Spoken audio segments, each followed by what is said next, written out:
बहुत भव्य तरीके से 9 दिन तक माता रानी को हम लोग पूजन करते रहते हैं। और हमारे यहाँ घर में तो हमारी माँ बहन जो है एक अनुष्ठान लेती है, वो कि जो माला का जाप करते हैं, जिसको जो मिलता है संकल्प ले लेते हैं कि 9 दिन में इतना माला करना है, तो वो लोग अपने तरीके से करती है। तो मैं बताना चाहती हूँ कि मैं हर दिन 16 माला करती हूँ। तो मेरा तो ये हर दिन का है। मैं संकल्प मन में ही सोच ली हूँ कि हमको डेली इतना करना है, भगवान का इतना ज़्यादा से ज़्यादा नाम लेना चाहिए। और अंत में तो भगवान ही है, और परिवार रिश्ते नाते उतना नहीं जुटे रहते हैं जितना भगवान से लोग जुटे रहते हैं, भगवान का आशीर्वाद मांगते हैं। इसीलिए भगवान से बढ़कर कोई नहीं है, इसलिए भगवान को ही हमेशा आप लोग मानते रहिए और आगे मानिए भी रिश्ते नाते। तो जब आप मिलने जाइए तो पूछेंगे, नहीं मिलिए, नहीं बात करिए। तो आजकल फ़ोन की इतनी ये हो गई है समस्या कि जिसको मन हो तो बात करे, जिसको मन नहीं हो तो नहीं बात करे। तो इससे मन और जो है ना दुखी हो जाता है। तो इसलिए पूजा पाठ में ही ज़्यादा मन लगाइए। भगवान से जो भी बातें करना है, बस अपना भगवान है, भगवान को अपनी समस्या दुख तकलीफ़ बताइए। किसी को बताने की कोई ज़रूरत नहीं है कि हमारे मन में क्या है। भगवान सुनते हैं और कोई नहीं सुनता है भगवान के अलावा।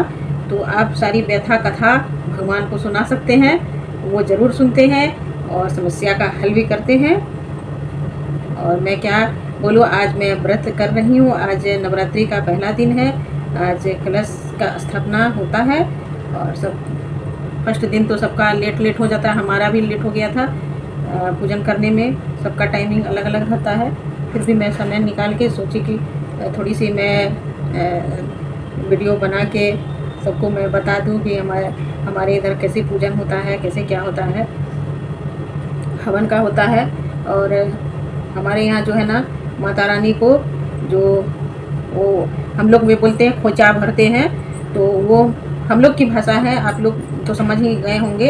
तो या तो मंदिर में चाहिए या जिसके अगल बगल में जो दुर्गा मंदिर है माता रानी का, वहाँ जाके करते हैं। जो सार्वजनिक दुर्गा स्थान है, कोई अष्टमी के दिन, कोई नवमी के दिन। इस बार तो बोल रहे हैं कि पूजा जो है एक पूजा और बढ़ गया है, 11वीं पूजा होगा। तृतीया जो है ना वो 2 होगा। तो मुझे जहाँ तक पता है तो एक दिन में 2 पूजा है। उस हिसाब से तो हम लोग जो खोचा भरते हैं, जो 7 देवी रहती है, सातों देवी के लिए फ्रूट्स और फल, फ्रूट्स भी डालते हैं और मिठाई जिसको जैसा हो, बतासे जो शक्कर वाली आती है वो, हल्दी, जितने साथ सब कुछ डालते हैं और पान के पत्ते चुनरी में बांध के माता रानी को अर्पित करते हैं और पूजन होता है उनका। और पैसे भी डालते हैं जितना होता है, जैसे शादी करके मायके से लोग जाते हैं भरते हैं तो मायके वाले देते हैं। शादी जो लड़की की होती है तो वो उसको भी खोचा ही बोलते हैं। तो वैसे ही भर के माता रानी को दिया जाता है, श्रृंगार का सामान भी उसमें डाला जाता है। तो बहुत नियम है इसमें। और उस दिन जो है ना हम लोग या अष्टमी या नवमी को जिसको जैसा हो उस दिन हम लोग कर लेते हैं जाके मंदिर में। हमारा तो बगल में ही मंदिर है, सार्वजनिक दुर्गा स्थान है, सब सारे भगवान हैं वहाँ।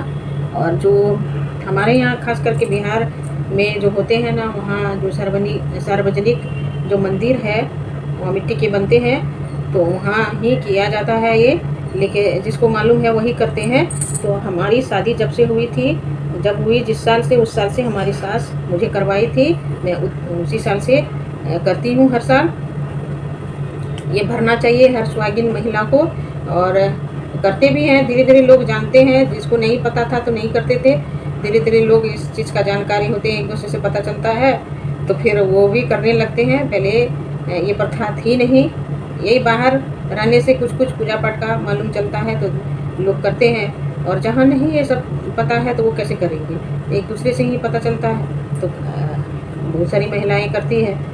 और जैसे जैसे जिसको पता चलता है एक दूसरे से, रिश्तेदार से, तो कैसे किया जाता है नहीं किया जाता है, जो जहाँ है वहाँ कर लेते हैं।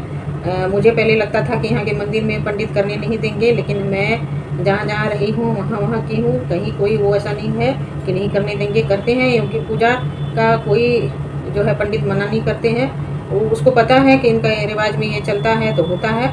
और यहाँ तो गुजरात में अहमदाबाद में यहाँ जो गरबा का ज़्यादा वो है, हर जगह हर चौक चौराहे में सब जगह सिमियाने लगे हुए हैं। बहुत अच्छा डेकोरेशन होता है और टिकट सिस्टम रहती है गरबा देखने के लिए।